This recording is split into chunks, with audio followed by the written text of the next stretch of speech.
we're going to go on a little adventure so you can see where I've been working for the last couple of weeks. So here we are, this is our normal cabin, but we're going back down there. So hopefully it's light enough. Put a light on.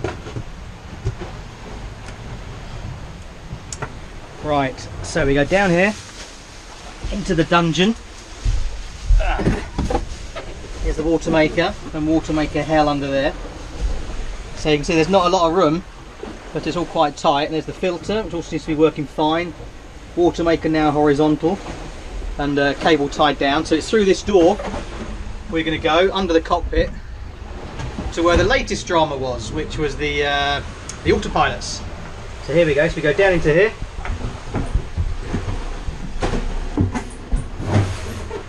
There's all my spare fuel cans. Spare fuel. You can see there's not a lot of headroom down here. So it was in here the other day that I noticed a lot of flex. This is one autopilot. This is my electric Raymarine one. This is the B&G unit. So this, where this one was running, you can see it connects to the rudder stock here, the sort of fake rudder stock, through these two pivot arms. So one's connected to this arm, the other one's connected to the other arm, and this ram pushes back and forward, which moves the rudder.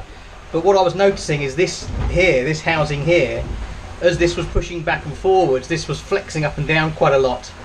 So I cut out a piece of my floor, turned onto this autopilot. So this autopilot was running. So this one was disconnected. So there was no load on here. And I took the bolts out, made a template for a bit of my floor, which is this grey piece here. So cut that out, drilled the holes, got some West System epoxy glue, put the glue on it, glued it back up, put the bolts in, tightened it all up, left it to cure overnight, and then came back this morning and switched it back on. But what I didn't notice when I switched it back on is two of these cables, two of these wires had come disconnected. So I switched over to this autopilot and nothing happened, and the boat was sailing along with no pilot, no one steering. So I had to run downstairs, quickly switch back to this pilot while I found out what the problem was. Soon found the cables where they'd been pulled out. I must have knocked them when I was messing around with all of this yesterday.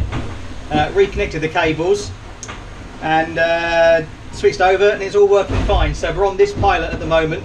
Every few days I'll switch over just to give them both a workout so I don't burn one out. We're running on this at the moment. We're on eco mode, so it's not moving that much, and the boat's sailing in a pretty straight line at the moment. So all is good there.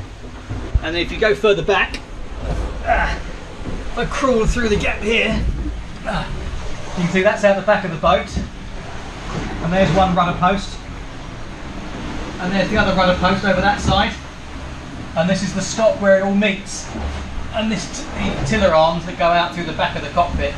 You can see they link onto that arm there that then links up to the two rudders. So there, a little tour under the cockpit. I'm going to go and turn the camera off. It's easier to crawl around without having to film it, and head back to civilization because it's blooming hot and sticky and very sweaty down here. There's no air at all, and it's 30 odd degrees outside, so you know it's pretty warm and cosy down here. Bye for now.